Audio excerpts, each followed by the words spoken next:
પારડી ખડકી હાઈવે પર વિમાનનું જ્વલનશીલ ઈંધણ ભરેલું ટેન્કર પલટી ગયું. હજારો લીટર ફ્યુઅલ રોડ પર વહ્યું. બેફામ ટેન્કરે કેરી વેચતી મહિલાને કચડી ગટરમાં ગુલાટ ખાધી. મામલતદાર સહિતનો કાફલો ઘટના સ્થળે દોડ્યો. માટી નાખીને મોટી હોનારત ટાળી. પારડી ખડકી નેશનલ હાઈવે નંબર 48 પર રામદેવ ધાબા નજીક આજે એક ભયાનક અકસ્માત સર્જાતા વહીવટી તંત્રમાં દોડધામ મચી ગઈ હતી. વાપીથી નીકળેલું અને વિમાનમાં જેટ એન્જિનમાં વપરાતું અત્યંત જ્વલનશીલ ભરેલું એક વિશાળ ટેન્કર ધડાકેભેર પલટી મારી ગયું હતું. અકસ્માતને પગલે હજારો લીટર હાઈલી રિફાઇન્ડ કેરોસીન અને ડીઝલ જેવું જોખમી ઈંધણ રોડ પર વહી જતા બ્લાસ્ટ થવાનો મોટો ખતરો સર્જાયો હતો. પ્રત્યક્ષદર્શીઓના જણાવ્યા અનુસાર બેફામ ગતિએ આવી રહેલા ટેન્કરે સૌપ્રથમ હાઈવેની સાઈડમાં કેરી વેચતી એક ગરીબ મહિલાને અડફેટે લીધી હતી. મહિલાને કચડ્યા બાદ કાબુ ગુમાવીને ટેન્કરે હાઈવેની ગટર પર ચડીને પલટી મારી ગયું હતું. ઈજાગ્રસ્ત મહિલાને લોહી લુહાણ હાલતમાં તાત્કાલિક હોસ્પિટલ ખસેડાઈ હતી. ઘટનાની ગંભીરતા જોતા જ પારડીના મામલતદાર કિરણસિંહ રાણા, પોલીસ અને પારડી પાલિકા ફાયર બ્રિગેડની ટીમ તાત્કાલિક ઘટના સ્થળે દોડી ગઈ હતી.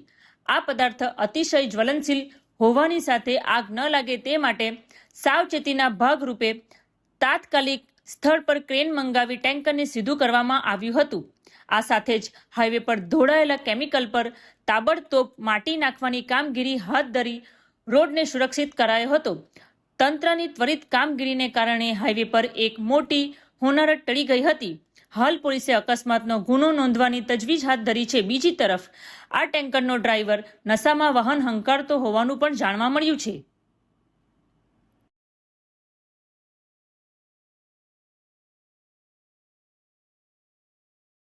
આજ રોજ પારડી તાલુકા ખાતે આવેલ નેશનલ હાઈવે પરથી એપિકલ હોટલની સામે એક ટેન્કર HPCLનું જે એવિએશન ટર્બાઇન ફ્યુલ લઈને જતું હતું એ ડ્રાઈવરે કાબુ ગુમાવતા અચાનક ટેન્કર પલટી ખાઈ ગયું હતું, જેમાં એમાં ભરેલ એવિએશન ટર્બાઇન ફ્યુલ પણ થોડું સ્પીલ થયેલ છે અને જે સ્પીલ થયેલ છે તે જગ્યાએ માટી નાખવા માટે પણ ડમ્પર બોલાવવામાં આવેલું છે, જેથી કોઈ હાનિ ન થાય.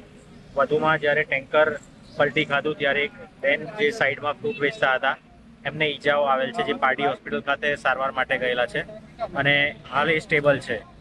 વધુમાં આ જે HPCL છે એમના એરિયા સેલ્સ મેનેજર પણ હાલ અહીંયા આવી રહ્યા છે અને કોઈ પણ હાનિ ન થાય તે રીતની કાર્યવાહી હાલ ચાલી રહી છે. સાહેબ, આપણે સાવચેતીના કઈ રીતના પગલાં લેવામાં આવ્યા છે?